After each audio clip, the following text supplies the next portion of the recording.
ओम शांति। आज 10 मई 2022 के साकार मधुर महावाक्य हैं। आज की मधुर मुरली में बाबा हम सबको याद दिला रहे हैं कि ऐसा कौन सा चांस है जो पूरे कल्प में एक बार ही मिलता है। कौन सा चांस है? वो चांस है रूहानी सेवा का। रूहों को, मनुष्य आत्माओं को देवता बनाने की जो सेवा है वो आप संगम युग पर ही करते हो। इस सेवा को बहुत शौक से करना है, मम्मा को फॉलो करना है। कोई भी मिले उसको बाबा का परिचय दो। आप अविनाशी सर्जन के बच्चे, मास्टर रूहानी सर्जन हो। कोई भी मिले बाबा का परिचय देकर बाबा से संबंध जुड़ाओ। जब हम इस मार्ग पर चलते हैं तो माया बहुत विरोध करती है, अपोजिशन करती है। वो ये देखती है कि तो बाबा को याद करते ही नहीं, इसलिए वो घूसा मारती है। बाबा ने कहा सावधान, माया की बजाय बाप को याद करो। याद से आप एवर हेल्दी वेल्दी बन जाएंगे। बाबा की श्रीमत पर चलने से आप सदा काल के लिए सुख प्राप्त करने के अधिकारी बन जाएंगे। वरदान देते हैं बाबा, अमर भव, चिरंजीवी भव। बाबा का बनकर रूहानी सेवा करनी है, मनुष्य आत्माओं को देवता बनाने का कार्य करना है। सुनते हैं बाबा के मधुर बोल, बाबा के शब्दों में। बाबा कहते, मीठे बच्चे, बाबा आए हैं तुम्हें श्रेष्ठ मत देकर सदा के लिए सुखी शांत बनाने। बाबा आए हैं तुम्हें श्रेष्ठ मत देकर सदा के लिए सुखी शांत बनाने। उनकी मत पे चलो, रूहानी पढ़ाई पढ़ो और पढ़ाओ तो एवर हेल्दी वेल्दी बन जाएंगे। क्वेश्चन है, कौन सा चांस सारे कल्प में इस समय ही मिलता है जो मिस नहीं करना? कौन सा चांस सारे कल्प में इस समय मिलता जो मिस नहीं करना? रूहानी सेवा करने का चांस, मनुष्य को देवता बनाने का चांस अभी मिलता है।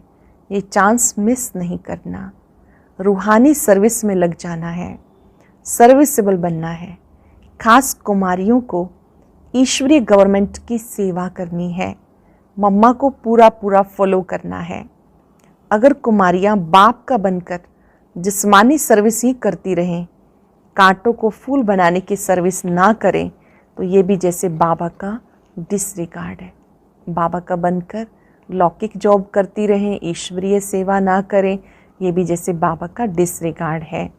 गीत है, जाग सजनिया जाग, नवयुग आया रे। ओम शांति। सजनियों को किसने समझाया? कहते हैं साजन आया सजनियों के लिए। कितनी सजनियाँ हैं, एक साजन को इतनी सजनियाँ। वंडर है ना। निराकार परमात्मा पिता भी हैं और सब आत्माओं के साजन भी हैं। एक परमात्मा की, एक परम पवित्र आत्मा की इतनी सारी सजनियाँ। वंडर है ना। मनुष्य कहते श्री कृष्ण को 16,108 सजनियाँ थी, परंतु नहीं, श्री बाबा कहते मुझे तो करोड़ों सजनियाँ हैं। सब सजनियों को मैं अपने साथ स्वीट होम में ले जाऊंगा। सभी सजनियों को मैं अपने साथ स्वीट होम लेके जाऊंगा। सजनियाँ भी समझती हैं हमें फिर से बाबा ले जाने आए हैं। जीवात्मा सजनी ठहरी, दिल में है साजन आया है हमें श्रीमत देकर श्रृंगार कराने के लिए। दिल में है कि साजन आया है हमें श्रीमत देकर श्रृंगार कराने के लिए। मत तो हर एक को देते हैं, पुरुष स्त्री को, बाप बच्चों को, साधु अपने शिष्य को, परंतु इनकी मत सबसे न्यारी है, इसलिए इनको श्रीमत कहा जाता है। बाबा की मत सबसे न्यारी है, इसलिए इसको श्रीमत कहा जाता। और सब है मनुष्य मत। वह मत देते हैं अपने शरीर निर्वाह के लिए। साधु संतादि सबको तात लगी हुई है शरीर निर्वाह की। सभी एक दो को धनवान बनने की मत देते रहते हैं। सबसे अच्छी मत साधुओं गुरुओं की मानी जाती है, परंतु वो भी अपने पेट के लिए कितना धन इकट्ठा करते हैं। मुझे तो अपना शरीर नहीं, मैं अपने पेट के लिए कुछ नहीं करता हूँ। तुमको भी अपने पेट का ही काम है कि हम महाराजा महारानी बने। सबको तात है पेट की, फिर कोई ज्वार की रोटी खाते हैं, कोई अशोका होटल में खाते हैं। साधु लोग धन इकट्ठा कर बड़े मंदिर आदि बनाते। शिव बाबा शरीर निर्वाह तो कुछ करते नहीं, तुम्हें सब कुछ देते हैं सदा सुखी बनाने के लिए। बाबा सबको सुखी बनाने के लिए देते हैं। तुम एवर हेल्दी वेल्दी बनेंगे। मैं तो एवर हेल्दी बनने का पुरुषार्थ नहीं करता, मैं हूँ ही अशरीरी। मैं आता ही हूँ तुम बच्चों को सदा सुखी बनाने के लिए। शिव बाबा तो है निराकार, बाकी सबको पेट की लगी रहती। द्वापर में बड़े बड़े सन्यासी तत्वज्ञानी ब्रह्म ज्ञानी थे, याद में रहते थे तो घर बैठे उनको सब कुछ मिल जाता था। पेट तो सबको है, सबको भोजन चाहिए, परंतु योग में रहते हैं इसलिए उनको धक्का नहीं खाना पड़ता। बाबा तुम बच्चों को युक्ति बताते, तुम सदा सुखी कैसे रह सकते हो। बाबा अपनी मत देकर विश्व का मालिक बनाते हैं। तुम चिरंजीवी रहो, अमर रहो। वरदान है चिरंजीवी रहो, अमर रहो। सबसे अच्छी मत उनकी है। मनुष्य तो बहुत मत देते हैं, कोई इम्तहान पास कर बैरिस्टर बन जाते हैं, वह सब है अल्पकाल के लिए। पुरुषार्थ करते हैं अपने और बाल बच्चों के पेट के लिए। अब बाबा तुम्हें श्रीमत देते हैं, बच्चे श्रीमत पर चल, रूहानी पढ़ाई पढ़ो जो मनुष्य विश्व का मालिक बन जाए। श्रीमत पर चलकर रूहानी पढ़ाई पढ़ो जो मनुष्य विश्व का मालिक बन जाए। सबको बाप का परिचय दो, अंडरलाइन करेंगे, बाप का परिचय दो तो बाबा की याद में रहने से एवर हेल्दी वेल्दी बन जाएंगे। वो है अविनाशी सर्जन। तुम बाप के बच्चे भी रूहानी सर्जन हो, इसमें कोई तकलीफ नहीं। बाबा अविनाशी सर्जन, तुम बच्चे रूहानी सर्जन, इसमें कोई तकलीफ नहीं। सिर्फ मुख से आत्माओं को श्रीमत दी जाती। सर्वोत्तम सेवा तुम बच्चों को करनी है, ऐसी मत तुमको कोई दे ना सके। अब हम बाप के बच्चे बने हैं तो बाप का धंधा करें या जिस्मानी धंधा करें। बाबा से हम अविनाशी ज्ञान रत्नों की झोली भरते हैं। शिव के आगे कहते हैं झोली भर दो। वह समझते हैं 10-20 हज़ार मिल जाएंगे, अगर मिल गए तो बस उन पर बलिहार जाएंगे, बहुत खातरी करेंगे। वह सब भक्ति मार्ग। अब सबको बाप का परिचय दो, बेहद की हिस्ट्री ज्योग्राफी सुनाओ, बहुत इजी है। हद की हिस्ट्री ज्योग्राफी में बहुत बातें हैं, ये बेहद की हिस्ट्री ज्योग्राफी है। बेहद का बाप कहाँ रहते हैं, कैसे आते हैं, हम आत्माओं में कैसे 84 का पार्ट भरा है। बस जास्ती कुछ नहीं समझाओ, सिर्फ अल्लाह और बे। किसी को समझाना है, ज़्यादा कुछ नहीं समझाओ, बस अल्लाह और बे। अहम आत्मा बाप को याद करके विश्व का मालिक बन जाएगी। अभी पढ़ना है और पढ़ाना है। अल्लाह माना अल्लाह, बे माना बादशाही। सोचो ये धंधा करें या जिस्मानी धंधा कर 200-400 कमाएं। बाबा कहते अगर कोई होशियार बच्ची हो तो मैं उनके मित्र संबंधियों को भी दे सकता हूँ, जिससे उनका भी शरीर निर्वाह चलता रहे। परंतु बच्ची अच्छी हो, सर्विसेबल हो, अंदर बाहर साफ हो, बोली की बड़ी मीठी हो। वास्तव में कुमारी की कमाई माँ बाप खा नहीं सकते। बाप का बनकर फिर भी उस जिस्मानी सर्विस में ध्यान बहुत देना है, ये तो डिसरिगार्ड हो गया। बाबा कहते कि अगर कोई जिस्मानी सर्विस में ही ध्यान देता है, ये तो जैसे कि बाबा का डिसरिगार्ड हो गया। रूहानी सर्विस में ध्यान देना है। बाबा कहते हैं मनुष्य मात्र को हेवन का मालिक बनाओ। बच्चे फिर जिस्मानी सर्विस में माथा मारे। स्कूल खोलना तो गवर्नमेंट का काम है, अब बच्चियों को बुद्धि से काम लेना है, कौन सी सर्विस करें, ईश्वरीय गवर्नमेंट की या उस गवर्नमेंट की। जैसे ये बाबा जवाहरात का धंधा करते थे, फिर बड़े बाबा ने कहा ये अविनाशी ज्ञान रत्नों का धंधा करना है, इससे तुम ये बनेंगे। ब्रह्मा बाबा को शिव बाबा ने कहा आपको अविनाशी ज्ञान रत्नों का धंधा करना है, इससे तुम ये बनेंगे। चतुर्भुज का भी साक्षात्कार करा दिया। अब वह विश्व की बादशाही लें या ये करें, सबसे अच्छा धंधा ये है। भले कमाई अच्छी थी, परंतु बाबा ने इनमें प्रवेश होकर मत दी कि अल्लाह और बे को याद करो। कितना सहज है, छोटे बच्चे भी पढ़ सकते हैं। अल्लाह अल्लाह, बे बादशाही, छोटे बच्चे भी ये बातें पढ़ सकते हैं। शिव बाबा हर एक बच्चे को, शिव बाबा तो हर बच्चे को समझ सकते हैं, ये भी सीख सकते हैं। ये है बाहरयामी, शिव बाबा है अंतर्यामी। कि बाबा भी हर एक की शक्ल से, बोल से, एक्ट से सब कुछ समझ सकते हैं। बच्चियों को रूहानी सर्विस का चांस एक बार मिलता है। रूहानी सेवा करने का चांस कल्प में एक बार मिलता। अब दिल में आना चाहिए, हम मनुष्य को देवता बनाएं या कांटों को कांटा बनाएं। सोचो क्या करना चाहिए, क्वेश्चन मार्क है। क्या करना चाहिए, मनुष्य को देवता बनाने की सेवा करनी चाहिए या कांटों को कांटा बनाएं। सोचो क्या करना चाहिए। निराकार भगवान उवाच, दे सही दे के सब संबंध तोड़ो, अपने को आत्मा समझ, बाप को याद करते रहो। ब्रह्मा के तन से बाप ब्राह्मणों से बात करते हैं। वह ब्राह्मण लोग भी कहते हैं, ब्राह्मण देवी देवताए नमः। वह कुख वंशावली, तुम हो मुख वंशावली। बाबा को जरूर ब्रह्मा बच्चा चाहिए। शिव बाबा को ब्रह्मा बच्चा चाहिए। कुमार का बताओ बाबा को कितने बच्चे हैं। दादी प्रकाश मणि जी से बाबा पूछ रहे हैं, कुमार का आप बताओ बाबा को कितने बच्चे हैं।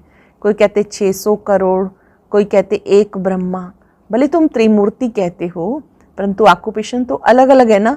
विष्णु की नाभि से ब्रह्मा निकला, ब्रह्मा की नाभि से विष्णु, तो एक हो गए। विष्णु 84 जन्म लेते हैं, वह ब्रह्मा, बात तो एक ही है। बाकी रहा शंकर। ऐसे तो नहीं शंकर सो शिव होता है, नहीं, त्रिमूर्ति कहलाया जाता, परंतु राइटियस बच्चे 2 हुए। ये सब ज्ञान की बातें हैं।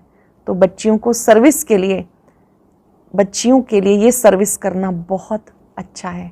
स्पेशली बाबा कुमारियों से बात कर रहे हैं कि ये सेवा करना बहुत अच्छा है। या मैट्रिक आदि पढ़ना वो अच्छा है, वहाँ तो अल्पकाल का सुख मिलेगा, थोड़ी तनख्वाह मिलेगी। यहाँ तुम भविष्य 21 जन्मों के लिए माला माल हो सकते हो। तो क्या करना चाहिए, 21 जन्मों के लिए माला माल हो सकते हो, क्या करना चाहिए। कन्या तो निर्बंधन है, अदर कन्या से कुंवारी कन्या तीखी जा सकती है क्योंकि पवित्र है। मम्मा भी कुमारी थी ना, पैसे की तो बात ही नहीं, कितनी तीखी गई। तो फॉलो करना चाहिए। खास कन्याओं को कांटों को फूल बनाएं, ईश्वरीय पढ़ाई का चांस ले या उस पढ़ाई का। कन्याओं का सेमिनार करना चाहिए। माताओं को तो पति आदि याद पड़ता, सन्यासियों को भी याद बहुत पड़ता है। कन्याओं को तो सीढ़ी चढ़नी नहीं चाहिए, संग का रंग बहुत लग जाता।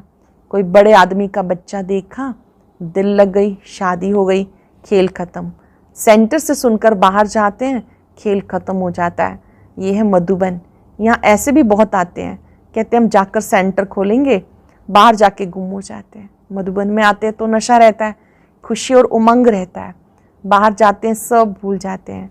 यहाँ ज्ञान का गर्भ धारण करते, बाहर जाने से नशा गुम हो जाता। माया अपोजिशन बहुत करती है। माया भी कहती है वाह इसने बाबा को पहचाना फिर भी बाबा को याद नहीं करते, तो हम भी गुस्सा मारेंगी। माया देखती है कि ये बाबा के बनकर भी बाबा को याद नहीं करते, तो वो गुस्सा मारती है। ऐसे कहते हैं माया से कहो हमें गुस्सा ना मारो, इसको कहो ये हमें गुस्सा ना मारे। युद्ध का मैदान है ना, एक तरफ है रावण की सेना, दूसरी तरफ है राम की सेना। बहादुर बन राम की तरफ जाना चाहिए। आसुरी संप्रदाय को ही दैवी संप्रदाय बनाने का धंधा करना है। जिस्मानी विद्या तुम जिनको पढ़ाएंगे, जब तक वो पढ़कर बड़े हो तब तक विनाश भी सामने आ जाएगा। आसार भी तुम देख रहे हो। बाबा ने समझाया दोनों क्रिश्चियन भाई भाई आपस में मिल जाएं तो लड़ाई हो ना सके, परंतु भावी ऐसी नहीं है, उनको समझ में ही नहीं आता। अब तुम बच्चे योग बल से राजधानी स्थापन कर रहे हो। यह शिव शक्ति सेना जो शिव बाबा से भारत का प्राचीन ज्ञान योग सीखकर भारत को हीरे जैसा बनाते हो। शिव बाबा से भारत का प्राचीन ज्ञान योग सीखकर भारत को हीरे जैसा बनाते हो। बाप कल्प के बाद आकर पतितों को पावन बनाते हैं। तुम सब रावण की जेल में हो, शोक वाटिका में हो, सब दुखी हो, फिर राम आकर सबको छुड़ाए अशोक वाटिका स्वर्ग में ले जाते हैं। श्रीमत कहती कांटों को फूल, मनुष्य को देवता बनाओ। श्रीमत क्या कहती है? कांटों को फूल, मनुष्य को देवता बनाओ। तुम मास्टर दुख हरता सुख करता हो, यही धंधा करना चाहिए। श्रीमत पर चलने से तुम श्रेष्ठ बनेंगे। बाबा तो राय देते हैं, बाबा कहते अर्जी हमारी मर्जी आपकी। बाबा ने अपनी राय दे दी, चलो ना चलो आपकी मर्जी। अच्छा, मीठे मीठे सिक्के लदे बच्चों प्रति माता पिता बाप दादा का याद प्यार गुड मॉर्निंग। रूहानी बाप की रूहानी बच्चों को नमस्ते। रूहानी बच्चों की रूहानी बाप दादा को नमस्ते, गुड मॉर्निंग, शुक्रिया बाबा, शुक्रिया। धारणा के लिए सार। आज की मुरली की मुख्य बातें। सर्विसेबल बनने के लिए अंदर बाहर साफ बनना है, मुख से मीठे बोल बोलने हैं, दे सही दे के सब संबंधों से बुद्धियोग हटा लेना है, संग से अपनी संभाल करनी है। दूसरी बात, बाप समान मास्टर दुख हरता सुख करता बनना है, रूहानी सेवा कर सच्ची कमाई करनी है। रूहानी सेवा कर सच्ची कमाई करनी है। रूहानी बाप की मत पर रूहानी सोशल वर्कर बनना है। रूहानी बाप की मत पर रूहानी सोशल वर्कर बनना है। बहुत ही स्पेशल वरदान, बड़ी गुह्यता को लिए हुए, मैं और मेरा बाबा इस विधि द्वारा जीवन मुक्त स्थिति का अनुभव करने वाले सहज योगी भव। मैं और मेरा बाबा इस विधि द्वारा जीवन मुक्त स्थिति का अनुभव करने वाले सहज योगी भव। ब्राह्मण बनना अर्थात देह संबंध साधनों के बंधन से मुक्त होना। देह के संबंधियों का देह के नाते से संबंध नहीं, आत्मिक संबंध है। यदि कोई किसी के वश परवश हो जाते हैं तो बंधन है, लेकिन ब्राह्मण अर्थात जीवन मुक्त। ब्राह्मण अर्थात जीवन मुक्त। जब तक कर्म इंद्रियों का आधार है तब तक कर्म तो करना है, लेकिन कर्म बंधन नहीं, कर्म संबंध है। ऐसा जो मुक्त है वो सदा सफलता मूर्त है। इसका सहज साधन है मैं और मेरा बाबा। यही याद सहज योगी सफलता मूर्त बंधन मुक्त बना देती है। 3 विशेष प्राप्तियां होंगी। यही याद सहज योगी सफलता मूर्त बंधन मुक्त बना देती है। स्लोगन है, मैं और मेरेपन की अलाई को खत्म करना ही रियल गोल्ड बनना है। मैं और मेरेपन की खाद को समाप्त करना ही रियल गोल्ड बनना है। मातेश्वरी जी के महावाक्य। ये जो मनुष्य गीत गाते हैं वो गीता के भगवान अपना वचन निभाने आ जाओ। अब वो स्वयं गीता का भगवान अपना कल्प पहले वाला वचन पालन करने के लिए आए हैं। कहते हैं, हे बच्चे, जब भारत पर अति धर्मग्लानि होती है तब मैं इस समय अपना अंजाम पालन करने, वायदा निभाने के लिए अवश्य आता हूँ। अब मेरे आने का ये मतलब नहीं कि मैं कोई युगे युगे आता हूँ। सब युगों में कोई धर्मग्लानि नहीं होती, धर्मग्लानि होती कलयुग में। तो परमात्मा कलयुग के अंत समय पर आता है और कलयुग के बाद फिर सतयुग आता है। कलयुग फिर कल्प कल्प आता, जरूर वह कल्प कल्प आता है। कल्प में 4 युग हैं, उसको ही कल्प कहते हैं। आधा कल्प सतयुग त्रेता में सतोगुणी सतो प्रधान है, वहाँ परमात्मा के आने की कोई ज़रूरत नहीं। द्वापर युग से तो फिर दूसरे धर्म की शुरुआत है, उस समय भी अति धर्मग्लानि नहीं है। इससे सिद्ध है परमात्मा तीनों युगों में आता ही नहीं। बाकी रहा कलयुग, उसके अंत में अति धर्मग्लानि होती है। उसी समय परमात्मा आकर अधर्म विनाश कर सत्य धर्म की स्थापना करते हैं। अगर द्वापर में आया होता तो द्वापर के बाद सतयुग होना चाहिए, फिर कलयुग क्यों? ऐसे तो नहीं कहेंगे कि परमात्मा ने घोर कलयुग की स्थापना की। अब ये तो बात नहीं हो सकती। इसलिए परमात्मा कहते मैं एक हूँ, एक ही बार आकर अधर्म अथवा कलयुग का विनाश कर सतयुग की स्थापना कराता हूँ। तो मेरे आने का समय संगम युग है। आज हम सब अभ्यास करेंगे, मैं सहज योगी आत्मा हूँ। अपने मन बुद्धि को अपने लक्ष्य पर केंद्रित करें। मैं शुद्ध आत्मा हूँ। मेरे पिता स्वयं सर्वशक्तिवान शिव बाबा है। मुझे पक्का निश्चय है कि मैं ब्राह्मण आत्मा बंधन मुक्त हूँ, सहज योगी हूँ। और अब सुनते हैं आज का अव्यक्त ज्ञान मोती। ये एक बहुत संस्कारितापूर्ण वीडियो है, जरूर देखें, कोई भी मिस ना करे।